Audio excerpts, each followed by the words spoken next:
기쁨의 교회는 교회 이름을 잘 지은 것 같습니다. 돌아보니까 진짜 기쁨이 충만하네요. 특별히 참 감사하고 또 놀라운 것은 이 밤에 우리 다음 세대 아이들이 나와서 찬양을 하는데 그냥 찬양하는 게 아니라 너무 정말 열심히 찬양하는 모습을 보고 제 가슴이 막 뜨거워졌습니다. 앞으로 저 아이들이 자라서 주님 나라에 귀한 기둥들이 될 줄로 믿습니다. AD 66년부터 70년 그 사이에 이스라엘에서는 엄청난 일이 있었는데요. 우리 더 이상 로마 밑에 눌려 못 살겠다, 우리 로마하고 한번 붙어보자 이래서 이스라엘과 로마 사이에 전쟁이 있었습니다. 1차 유대 전쟁이라고 하는데요. 어떻게 됐을까요? 상대가 안 되죠. 그 세계 최강의 로마한테 상대가 안 돼가지고 완전히 이스라엘이 박살났습니다. 그러다 한 68년쯤 되니까 이제 웬만한 이스라엘의 모든 지역은 다 로마의 말발굽에 잔인하게 짓밟혔고 예루살렘 성만 남아 있었어요. 그런데 이 유대인들도 또 악바리 같은 근성이 있거든요. 그래서 그 예루살렘 성에 모여가지고 끝까지 죽기까지 싸운다고 이제 막 버텼습니다. 로마도 쉽게 무너뜨리지 못했어요. 그래서 예루살렘 성을 둘러싸고 그냥 굶어 죽을 때까지 한번 니네 갇혀 있어 봐라, 이렇게 이제 마지막에 이제 몰리게 되었습니다. 그 성 안에는 이렇게 싸우다가 다 죽어버리면 우리 민족이 없어지지 않냐, 지금이라도 항복하고 평화 조약을 맺어가지고 우리 민족의 후위를 도모하자, 이렇게 주장하는 사람도 있었지만 워낙 그 강경파들이 세게 나오니까 그 평화주의자들은 명함도 못 내밀게 되었죠. 근데 그 중에 아주 유명한 랍비가 있었는데요, 요하난 벤 자카이라고 하는 아주 평화주의자 랍비가 있었습니다. 이 사람은 이 로마하고 뭔가 좀 협상을 하려고 하는데 강경파 때문에 도저히 안 되니까 꾀를 냈습니다. 내가 아주 심각한 전염병에 걸려서 죽었다고 소문을 내라. 그래서 제자들이 나가서 다 우리 선생님이 아주 심각한 전염병에 걸려 죽었습니다, 여기 놔두면 이 전염병 다 퍼지니까 성 밖에 나가서 장례를 치르게 해주세요. 그래서 빼꼼 열어준 사이로 관이 나가는데 그 관 안에 요하난 벤 자카이가 들어가서 밖에 나가서 그 당시 로마의 장군이었던 베스파시안이라는 장군을 만났습니다. 만나서 어차피 보니까 이 전쟁은 우리 유대 민족이 다 죽을 것 같은데 한 가지 부탁하기 전에 내가 한 가지 하나님으로부터 받은 예언을 하겠습니다. 당신이 황제가 됩니다. 굉장히 기분이 좋았겠죠. 그러면 당신 내 소원 한 가지만 들어주세요. 뭡니까? 여기에 학교 하나를 세울 수 있도록 허락해 주세요. 뭐 그것까지 하나 못 해주겠냐. 그래서 아마 협상이 된 것 같아요. 나중에 결국 이제 예루살렘 성도 무너지고 유대 민족이 다 뿔뿔이 흩어졌는데 거기에 랍비들을 키우는 학교 하나가 남았습니다. 거기서 이 요하난 벤 자카이가 그 랍비들을 키우고 이 랍비들이 흩어져 있는 유대인들을 찾아다니면서 하나님 말씀을 가르치고 이 역사가 1900년 동안 지속돼 가지고 이스라엘이라는 나라가 다시 독립한 거예요. 나라가 보통 100년, 200년 지나가면 다 없어질 텐데 1900년 연년이 지났는데 그날 독립할 수 있었던 게 이렇게 풀뿌리부터 계속해서 말씀을 가르치는 이 랍비들이 흩어져서 계속 유대인들을 가르치다 보니까 이 사람들이 세계 각지로 흩어졌지만 계속 그래도 하나님을 믿는 그런 사람으로 남아 있었던 거예요. 그 어릴 때에 그 아이 하나하나를 가르치는 이게 그때는 별로 표시도 안 나지만 시간이 지나면 이게 어마어마한 힘이 있다는 걸 보여주는 하나의 사건입니다. 여러분 혹시 축구 선수 중에 정대세라는 선수를 아십니까? 북한 대표로 나왔던 인민 루니라고 불렸던 아주 축구를 잘하는 북한 대표 선수예요. 이 사람은 원래 일본에서 태어났습니다. 부모님이 조총련 쪽이 아니라 우리 민단 쪽입니다. 그럼 당연히 대한민국 대표가 돼야 될 텐데 왜 북한 대표가 됐을까요?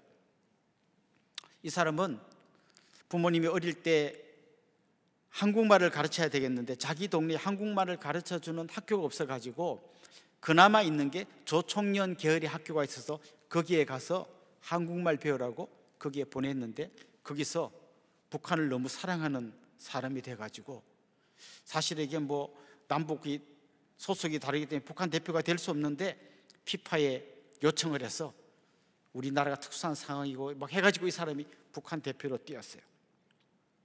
엄마는, 부모님은 이 사람이 북한 그 사성을 배우라고 보낸 건 아니고 말 배우라고 보냈는데 말만 배운 게 아니라 그런 사성도 처음에 배웠던 거죠.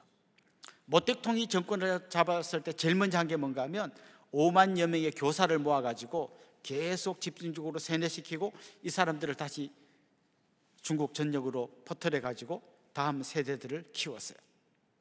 결국 우리가 어릴 때 한 아이에게 뭘 가르치고 영향을 주는 게 그냥 별거 아닌 것처럼 보이지만 한 아이의 인생을 바꾸어 놓고 한 나라와 민족의 역사를 바꾸는 놀라운 일이 일어난다는 걸 기억하면 좋겠습니다. 마태복음 13장에 보면 예수님께서 씨 뿌리는 비유 이야기를 해주십니다. 그게 보면 4가지 종류의 밭이 나오잖아요. 길가에 뿌린 씨앗은 새가 와서 쪼아 먹어버립니다. 돌짝밭에 뿌린 씨앗은 이 돌 때문에 제대로 뿌리를 내리지 못하고 말라 죽습니다. 가시밭에 뿌린 씨앗은 가시가 눌려가지고 제대로 발화하지 못합니다. 좋은 땅에 떨어진 씨는 100배의 결실을 맺죠. 자, 여러분, 이 농부는 농사를 지어서 몇 프로 성공한 농부일까요? 좀 어렵죠, 문제가? 예. 4군데 뿌렸는데 3군데는 망하고 1군데만 됐어요. 몇 프로입니까? 25%. 25%만 성공하고 75%는 망했잖아요. 아니에요. 계산하기 쉽게 딱 1개씩만 뿌렸다 생각해 봅시다. 씨앗 4개를 가져와 가지고 하나, 둘, 셋, 4개를 뿌렸는데 3개는 죽고 1개만 살아남았어요. 그런데 거기서 100개가 맺혔어요. 25%가 아니에요. 대박이에요. 지금 우리 한국교회는 굉장한 위기를 맞고 있습니다. 다음 세대가 교회에서 사라지고 있습니다. 우리 교단의 한 절반 정도는 주일학교가 아예 없습니다. 주일학생이 한 명도 없어요. 한 75% 정도는 중고등부가 아예 한 명도 없습니다. 이제 이러다가 우리 한국교회 망하는 거 아닌가? 그런데 여러분 기억하십시오. 한 명만 제대로 키워도 그 한 명이 100을 감당하고 1000을 감당하는 놀라운 역사가 일어날 줄로 믿습니다. 그래서 오늘 나와서 찬양한 한 명 한 명은 그냥 한 명 한 명이 아니에요. 애들이 100명이고 1000명이고 한 나라를 책임지기도 하고 한 도시를 책임지기도 하고 한 교회를 책임지기도 할 놀라운 사람들임을 우리가 잊지 않았으면 좋겠습니다. 그렇습니다. 오늘 본문에 나오는 이 모세를 보십시오. 하나님의 절망 가운데 빠져있는 이스라엘 백성들을 구원하기 위해서 하나님이 준비하신 방법이 뭔가 하면 군대를 준비하고 뭐 칼과 창을 준비하고 말을 준비한 게 아니라 한 사람을 준비시켰어요. 그 한 사람이 나라를 구한 겁니다. 저는 이제 우리 다음 세대들을 바라보면서 여기에 우리 교사 스님들 많이 계시고 또 어린아이가 아닌 우리 어른들을 섬기는 사랑방을 섬기는 우리 목자들도 많이 계실 텐데 저는 여러분 안에 이런 마음이 있으면 좋겠습니다. 내가 섬기는 한 명은 그냥 한 명이 아니다. 10명이 되고 100명이 되고 1000명이 되고 하나님 나라의 엄청난 능력을 나타내는 한 사람이 될 거다. 이런 마음이면 좋겠어요. 자, 근데 문제는요, 뭔지는 알겠는데 그럼 우리가 어떻게 이 한 생명을 키울 수 있습니까? 가정에서, 교회에서 우리가 어떻게 한 생명을 돌볼 수 있겠습니까? 이 굉장히 어려운 숙제예요.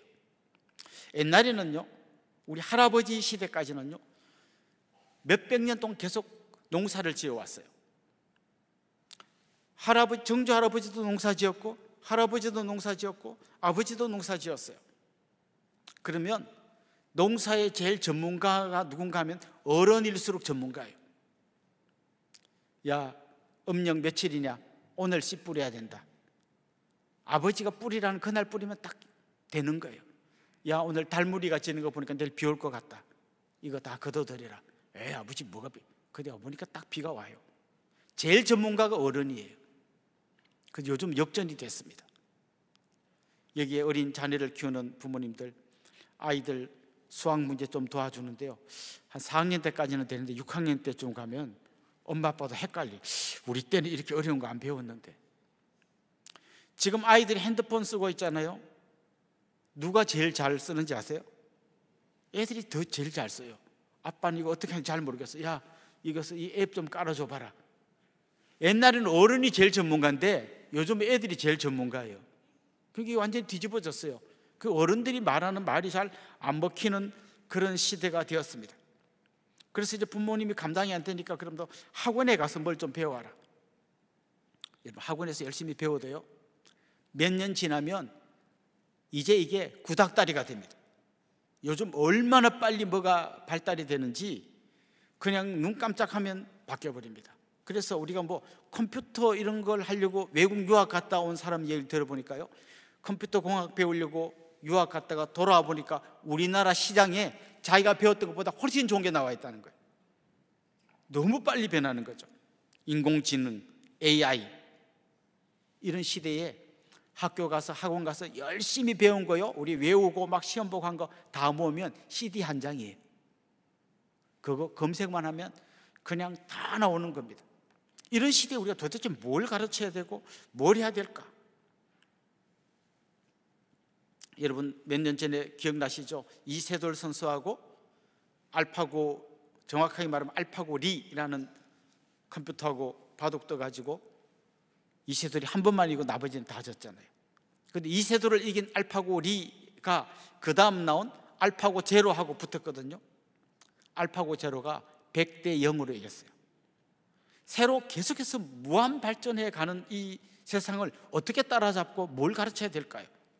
여기 이제 우리의 고민이 있는 거죠. 중요한 건요, AI가 못하는 걸 가르쳐야 됩니다. 앞으로 뭐 인공지능, 무슨 로봇 이런 게 못하고 사람만 할 줄 아는 걸 가르쳐야 됩니다. 그게 뭘까요?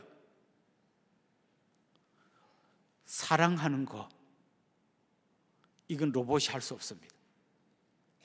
하나님을 온 맘 다해 사랑하는 거, 하나님이 만든 이웃들을 온 맘 다해 사랑하는 거, 이거는 사람만 할 줄 아는 거예요. 로봇은 흉내는 낼 수 있을지 몰라도 정말 하나님 말한 마음을 다하고 뜻을 다하고 성품을 다하여 하나님을 섬기고 이웃을 사랑하는 거, 이거는 진짜 말씀 안에서 자라난 사람만 할 수 있는 것이죠. 오늘 본문의 배경이 되는 그 당시의 상황은 이런 거죠. 이스라엘 백성들이 이제 요셉 덕분에 애굽에 가서 귀족으로 살았습니다. 제일 풍요로운 땅에서 잘 살았는데 왕조가 바뀌어버렸습니다. 요셉을 알지 못하는 전혀 다른 왕조가 들어오면서 졸지에 이 이스라엘 백성들은 아주 위험한 사람들로 여겨졌습니다.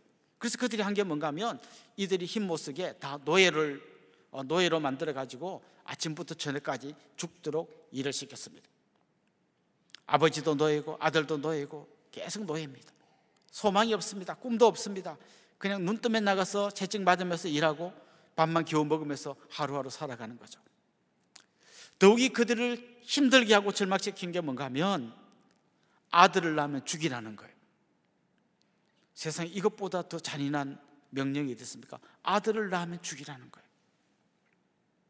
그들이 그런 상황 속에서 하나님 앞에 눈물을 흘리면서 탄식하며 기도했습니다. 하나님 그들의 눈물을 보셨고 그들의 탄식 소리에 귀를 기울이셨습니다. 그리고 아까 말씀드린 대로 하나님이 이들을 구출해 내기로 작정하셨는데, 하나님이 이들을 구출해 내기 위해서 사용하신 방법이 뭔가 하면 한 사람 모세를 준비시키는 거였습니다. 그렇습니다. 한 사람 모세를 준비시켜서 한 민족을 구했다면 오늘 이 시대에도 하나님은 동일하게 제2의 모세를 준비시키기를 원하십니다. 여러분 가정의 자녀들, 오늘 찬양한 우리 주일학교 학생들, 우리 기쁨의 교회 안에 있는 수많은 우리 어린 생명들, 이들이 앞으로 이 교회를 책임지고 이 익산을 책임지고 대한민국을 책임질 제2의 모세가 되도록 우리가 같이 기도하면서 키워가야 할 줄로 믿습니다. 오늘 우리가 읽은 이 본문 말씀에 보면 모세의 부모가 그 짧은 시간에 어떻게 모세를 키웠는가를 이야기하고 있는데요, 이걸 잘 보면 우리도 앞으로 어떻게 우리 자녀를 키우고 우리 교회의 어린 생명들을 키워가야 할지를 알 수 있을 것입니다. 모세의 부모가 어떻게 모세를 키웠을까? 첫 번째는 오늘 본문에 보면 이런 말씀이 나옵니다. 모세가 잘생긴 것을 보고 석 달 동안 숨겼다.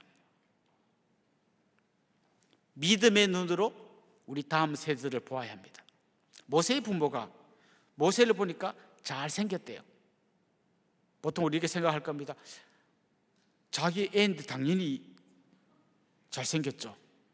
저도 우리 딸아이가 어릴 때 이게 분유를 하도 많이 먹어서 볼태기가 막 이렇게 되고 눈이 막 안 보일 정도로 막 이게 살이 쪘어요. 근데 나는 세상에서 얘가 제일 예쁘다 생각했어. 근데 얘가 이제 자라면서 키도 많이 크고 얼굴이 좀 홀쭉해지고 좀 이뻐졌어요. 우리 권사님들이 목사님 이제는 말할 수 있습니다. 뭘요? 우리 그때 걱정 많이 했습니다. 원래 자기 애는 다 예쁜 거 아닌가요? 근데 여러분 그때 상황 그렇지 않았어요. 그때는 아들을 낳으면 죽여야 돼요. 근데 요즘처럼 이렇게 남자인지 여자인지 검사도 못 하잖아요. 엄마가 아마 맨날 기도했을 거예요. 제발 딸이어라. 제발 딸이어라. 아들 되면 너는 죽는다. 아들 안 돼, 안 돼, 안 돼, 안 돼, 안 돼서 딱 낳았더니 아들이에요. 보통 상식적으로 생각하면요, 이 아들이 너무나 예쁘고 멋진 아들이 아니라 너무 낙심되고 절망적인 아들이 왜 네가 태어났냐? 왜 네가 태어났냐? 부모의 짐이 되고 부모의 근심이 된 아들이 태어난 거예요. 그런데 모세의 부모는 이 아이가 잘생긴 걸 보았다는 거예요. 여기서 잘생긴 걸 보았다면 애가 인물이 좋았다 이런 의미라기보다는요, 이게 어떨 때 쓴 단어인가 하면 하나님께서 천지를 창조하신 다음에 첫째 날 다 지어놓고 뭐라 그랬습니까? 보시기에 좋았더라. 보시기에 좋았더라. 마지막에는 보시기에 심히 좋았더라. 바로 그렇게 하나님이 본 것처럼 봤다는 거예요. 하나님 보시기에 좋았던 것처럼 엄마가 볼 때 아들이 너무 좋게 보이더라는 거예요. 이게 히브리서에 가면 이렇게 이 이야기를, 모세의 이야기를 이렇게 기록해 두었습니다. 히브리서 11장에 보면 믿음으로 모세가 났을 때에 그 부모가 아름다운 아임을 보고 석 달 동안 숨겨 왕의 명령을 무수하지 아니하였으며, 여기 중요한 게 믿음으로라는 말이 나오는 거예요.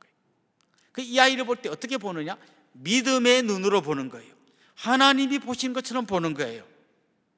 그럴 때 이 아이가 너무나 귀하고 소중한 아이로 보이더라는 것입니다. 요즘 우리 한국 사회에는 두 종류의 아이가 있습니다. 공부 잘하는 아이와 공부 못하는 아이가 있습니다. 이게 다예요. 공부 잘하는 아이와 공부 못하는 아이가 있어요. 부모들이 이렇게 생각합니다. 일단 공부를 잘해야 좋은 대학에 가고 좋은 대학을 졸업해야 좋은 직장에 가고 좋은 직장을 다녀야 행복한 삶을 살 수 있다. 이거 진짜일까요? 진짜 그럴까요? 여러분 동창회 가봤더니 반에서 1등 하는 애가 제일 행복하게 살던가요? 그때는 아닌데 왜 우리는, 우리 자녀들은 꼭 그렇게 돼야만 한다고 굳게 믿고 있는 걸까요? 이거는요, 거의 우리 한국 사회에서 이 공식은 그냥 공식이 아니라 거의 종교 수준입니다. 그렇게 해야만 행복해진다고 굳게 믿고 있는 겁니다. 그래서 저는 이게 우리 한국에 나타난 신흥 종교라고 생각하는데요, 이 종교의 이름은 대학교입니다. 이 대학교라고 하는 신흥 종교예요. 여기를 좋은 데를 가야 우리 아이가 행복해진다는 거죠. 이 눈이 바뀌어야 되는 거죠. 그냥 아이가 공부 잘하면 엄마가 막 행복하고 우리 아들 어디 가서 자랑하고 싶고, 애가 공부 못하면 숨기고 싶고, 이건 세상의 눈이잖아요.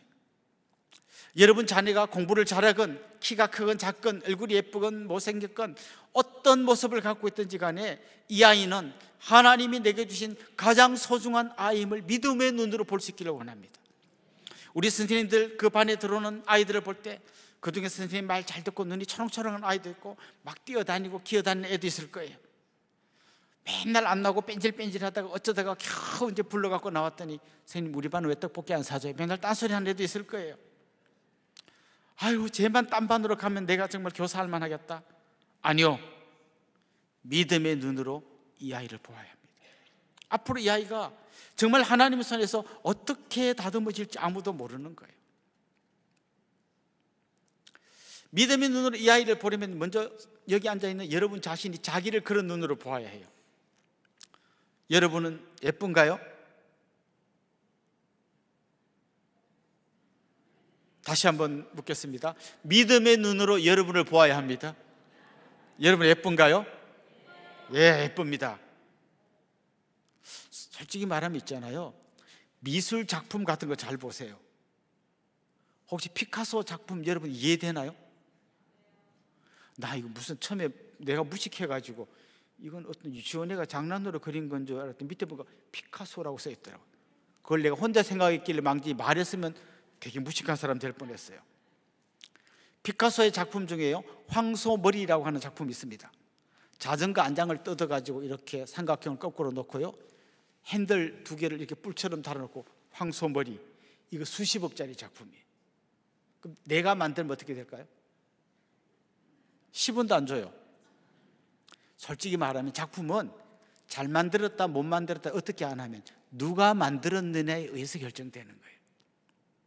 조영남이란 가수가 화투 그림 그렸는데 그 한 점에 1,000만 원이에요. 그 나중에 한번 사건이 있었잖아요. 누가 대신 그려줬는데 그 사람은 10만 원 받고 그려줬대요. 10만 원 주고 그려갖고 자기가 조금 덧칠하고 사인 하나 넣었더니 1,000만 원짜리 됐어요. 그럼 10만 원 받고 그려준 생각은 바보 아니에요? 자기가 직접 그려서 팔면 되지. 아무도 안 사요. 누가 그렸느냐가 작품을 결정하는 거예요. 여러분이 어떤 존재인가는 누가 만들었느냐가 결정하는 거예요. 여러분 하나님의 위대한 작품인 것을 믿으시기 바랍니다. 엄마 아빠가 자기를 그렇게 봐야 돼요. 동시에 우리 아이를 그런 눈으로 봐요. 어쩌면 장애가 있을 수도 있어요.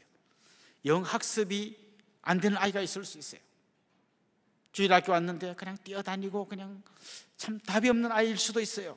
그러나 이 아이를 믿음의 눈으로 너무나 아름답고 귀한 존재로 보아야 한다는 거죠.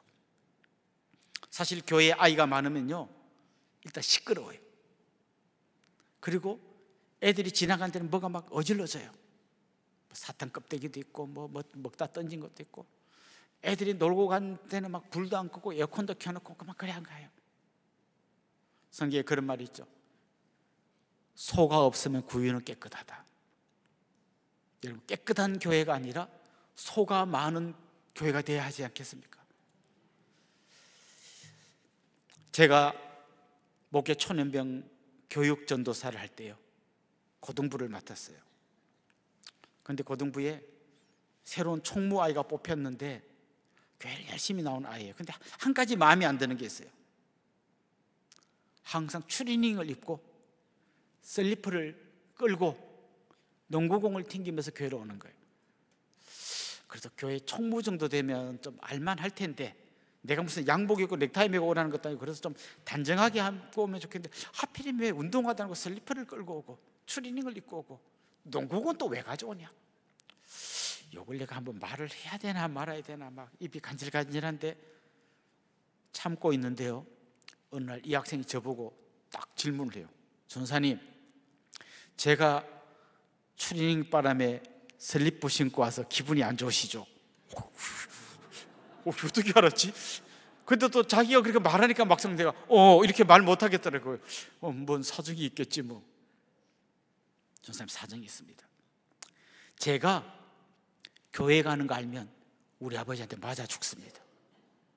저 우리 아버지한테 안 들키려고 일부러 이러고 오는 겁니다. 와, 그 말을 듣는데요, 머리카락이 다 일어설 뻔했어요. 내가 만약 얘 보고 막 뭐라 했으면 어떻게 됐겠어요. 그리고 몇 년이 지났어요.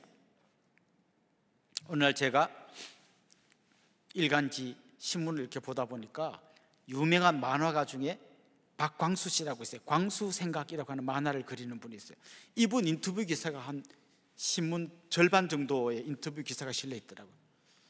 그래서 그분 이렇게 인터뷰 기사를 읽다 보니까 기자가 이렇게 물었어요. 광수 씨, 제가 당신 만화를 보면 약간 기독교 냄새가 나는데 혹시 교회 다니세요?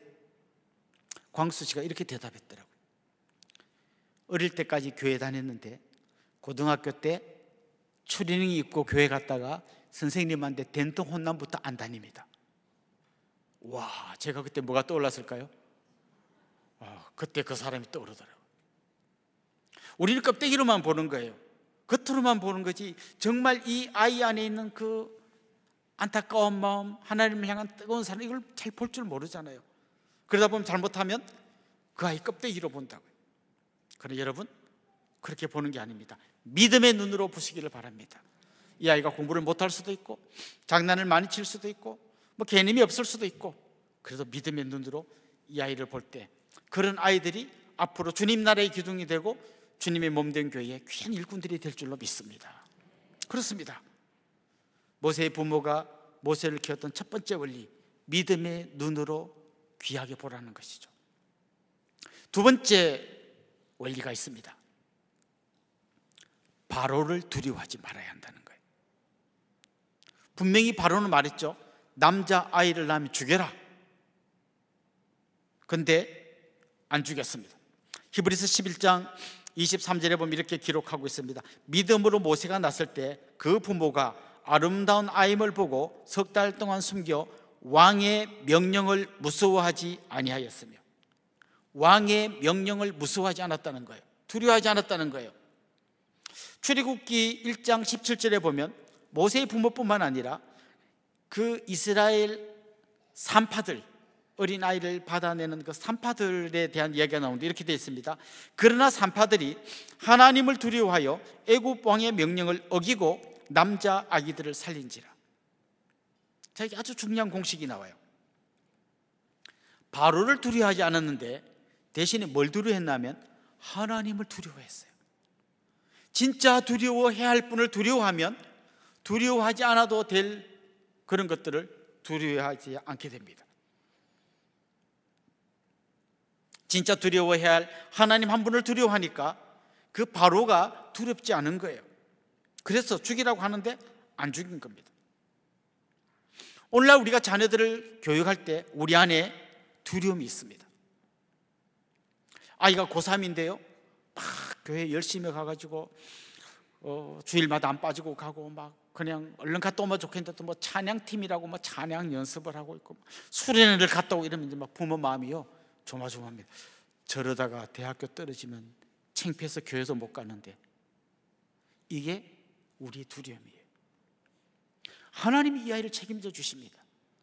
좋은 대학교 가야 이 아이가 행복해지는 게 아니라 하나님 손에 붙들려야, 하나님이 이 아이를 쓰셔야 이 아이가 진짜 소중한 아이가 되는 것입니다.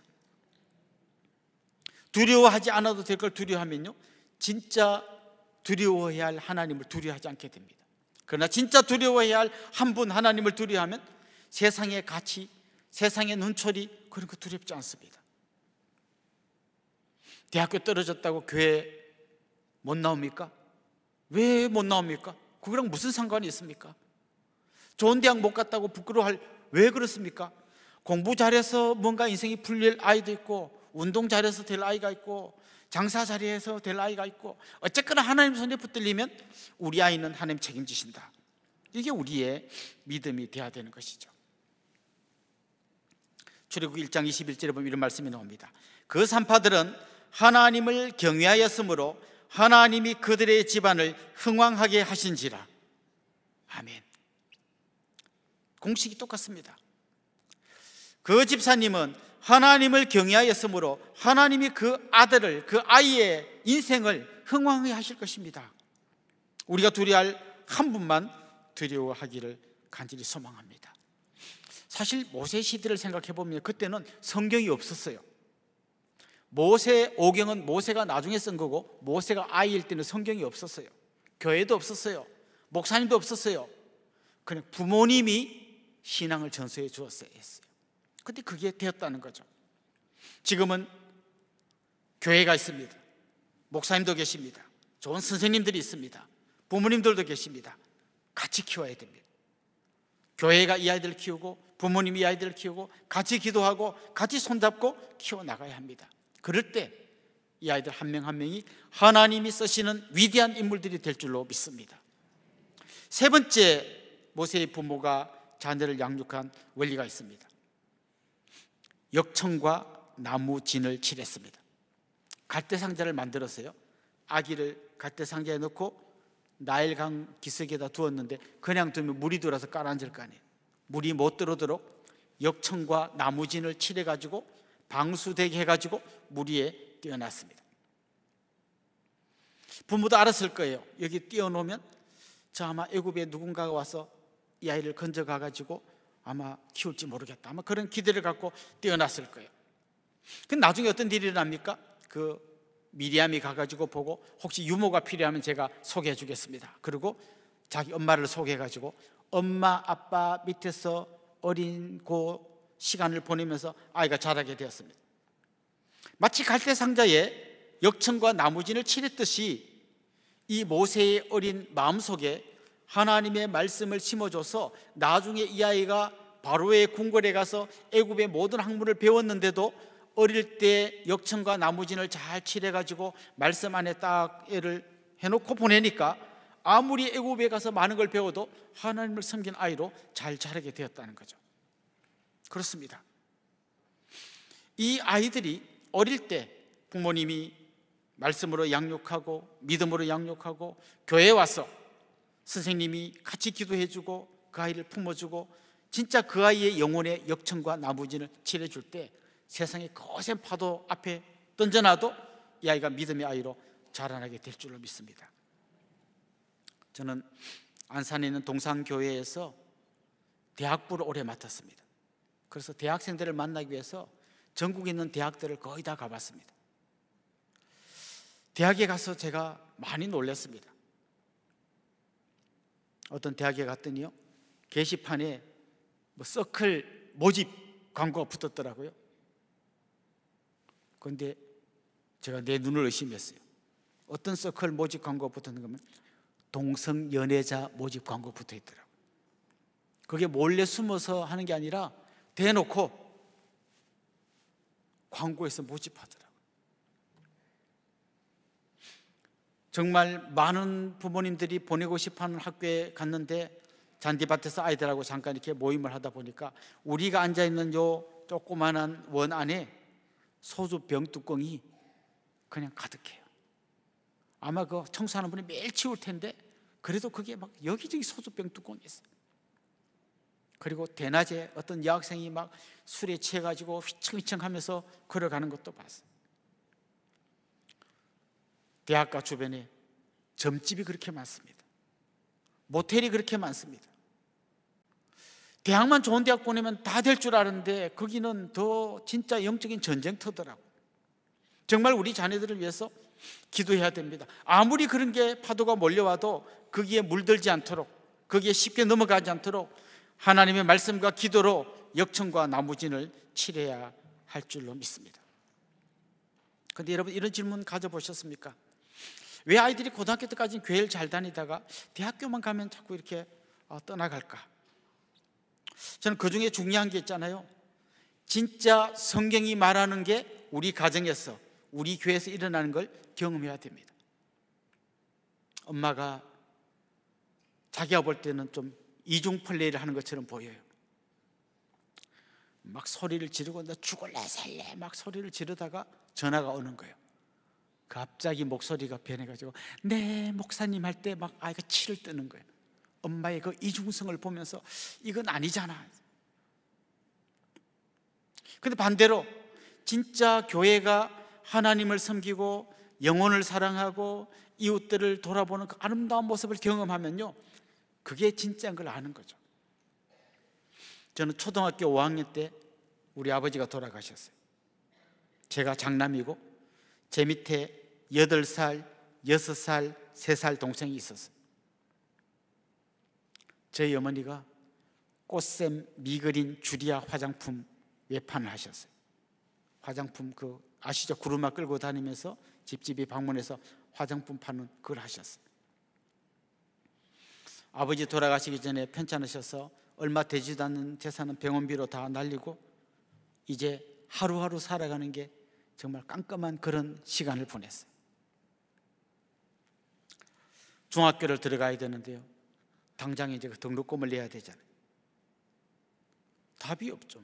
쌀도 떨어지는 판에 등록금이 웬 말입니까? 근데 어느 날 한 장로님이 저를 부르시더라고요. 야, 규현아, 내가 기도했는데 새벽에 기도하다 보니까 하나님 그런 마음을 주셨다. 내가 너 중학교, 고등학교 졸업할 때까지 등록금을 대줄 테니까 너는 열심히 공부만 하면 된다. 그분이 한의사 하셨거든요. 그런데 키가 너무 작구나. 제가 전교 1번이었습니다. 저는 초등학교 졸업할 때까지 앞으로 나란 일을 안 해봤습니다. 항상 제 앞에 섰어요. 그런데 그 장로님이 제 등록금만 대주신 게 아니라 보약을 지어주시면서 이걸 먹고 1년에 10cm씩 커야 된다. 그래서 커갖고 이만큼 된 거예요. 지금도 작다고 하는 분인데 저는 만족합니다. 어릴 때 워낙 작았기 때문에. 진짜 교회에서 배운 하나님 사랑, 이웃 사랑, 그게 입에 발린 소리가 아니라 이 장로님이 진짜 하시는구나. 그게 저한테 일종의 치료를 해준 것이죠. 나무진을 치료해주고 역정을 치료해주면서 진짜 교회에서 말하는 게 진짜다. 그리고 제가 그 등록금 때문에 막 우리가 가정예배에서 막 기도했잖아요. 기도하면 하나님 들어주신다. 그리고 진짜 이분들은 예수님이 시키는 대로 가난한 과부, 고아를 돕는 분 맞다. 성경이 말이 진짜인 거예요. 그게 저를 딱 치료해 주는 거예요. 고등학교를 졸업하고 대학을 가야 되는데 제가 이제 목회자가 되기로 서원하고 총신대학을 가야겠다. 그런데 우리 형편에 유학은 안 된다. 그냥 여기 동네 대학을 졸업하고 나는 첫 학기 등록금만 대주세요. 그 다음 제가 알바를 해서라도 어떻게든 하겠습니다. 그 첫 학기 등록금이 안 되는 거예요. 이제 내일 서울 올라가야 되는데 오늘까지 안 되는 거예요. 오늘 저녁에 고등부 부장 선생님이 제 등록금을 갖고 오셨어요. 저 그렇게 공부했어요. 그래서 제가 우리 모교에 가서 한번 설교한 적이 있는데 그렇게 설교했습니다. 우리 엄마가 절반 키웠고 교회가 저를 키웠습니다. 이 교회가 하나님의 사랑이 뭔지를 제게 알려줬습니다. 이 교회를 통해서 저는 기도 응답이 있다는 걸 배웠습니다. 하나님은 지금도 살아계시고 진짜 여기 있는 분들이 믿는 하나님이 진짜 하나님 맞습니다. 그걸 제가 어릴 때 온몸으로 배운 거예요. 그래서 저는 한 번도 삐딱선을 타거나 옆길로 나가본 적이 없습니다. 나를 위해 기도해 주는 분이 있고 나를 위해서 이렇게 학비를 대주시는 분인데 내가 절대 함부로 살면 안 된다. 그래서 저는 청소년기나 청년기에 그냥 모범 학생으로 잘 자랐습니다. 우리 교회 성도님들이 저에게 역청과 나무진을 칠해 준 거예요.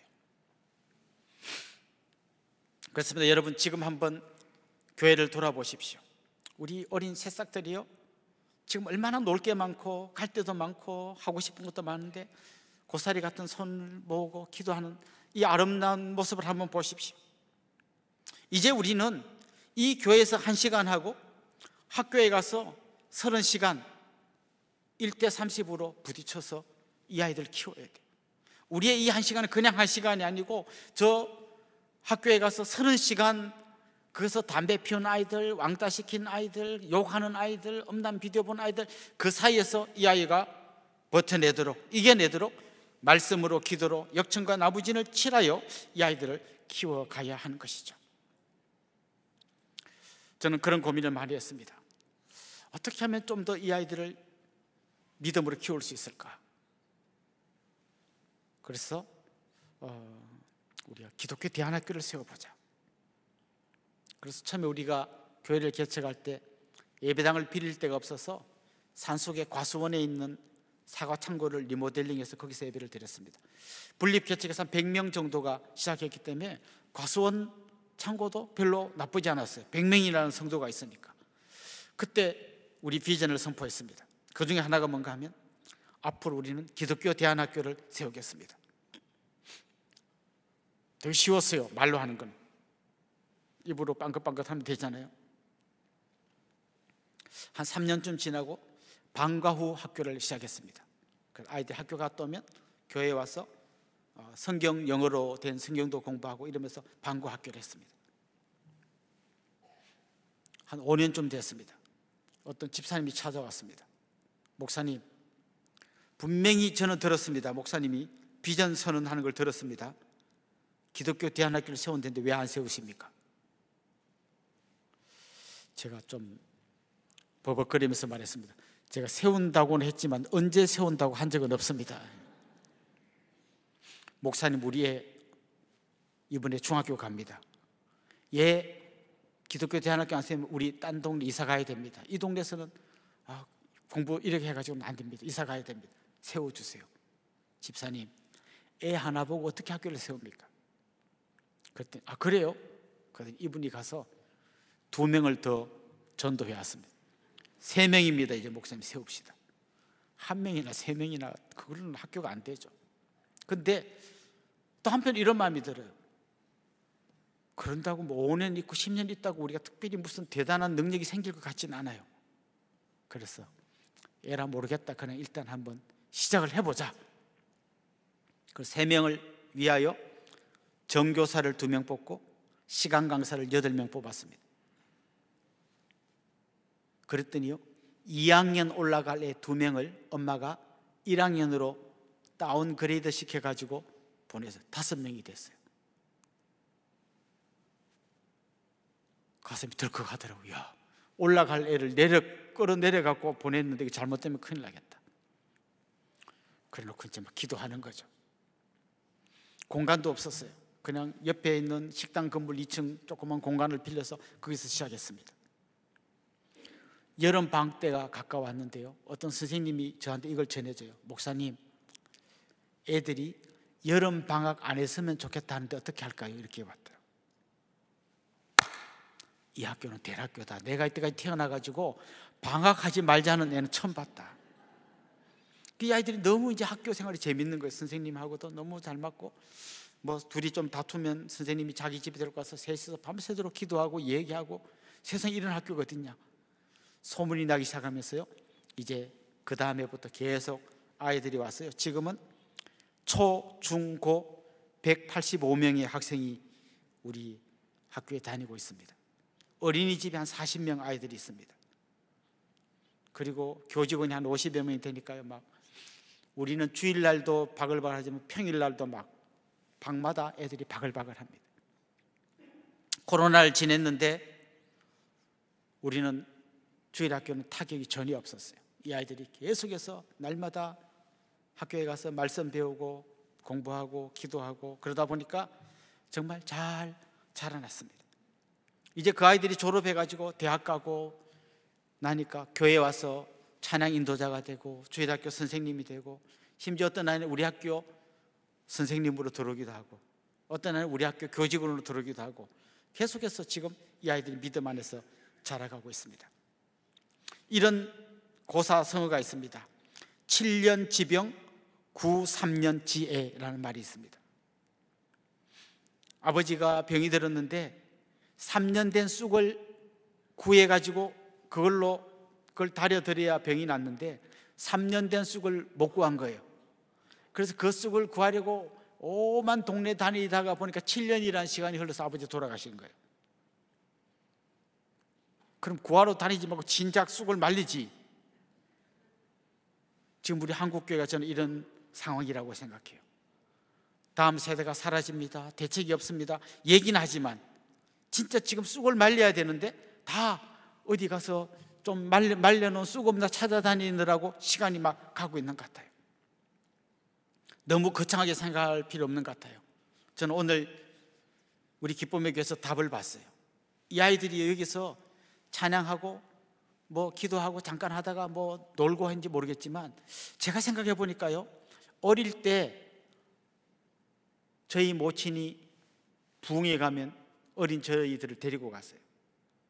그래서 그때는 애들이 그 부흥회 하는데 많이 왔어요. 근데 막 자리가 없어. 그래서 애들은 강대상 위로 올라오라 해서 이 뒤에 쭉 앉아가지고요 안 그래도 밤에 졸려 죽겠는데 목사님 뒤통수만 보고 있으니까 얼마나 졸린지 몰라요. 그래서 부흥회 가서 무슨 말씀 들은지 기억 안 나고 졸다 온 기억밖에 안 나요. 근데 한 가지가 기억나요. 그 어머니들이 간절히 눈물 흘리면서 기도하던 그건 기억나요.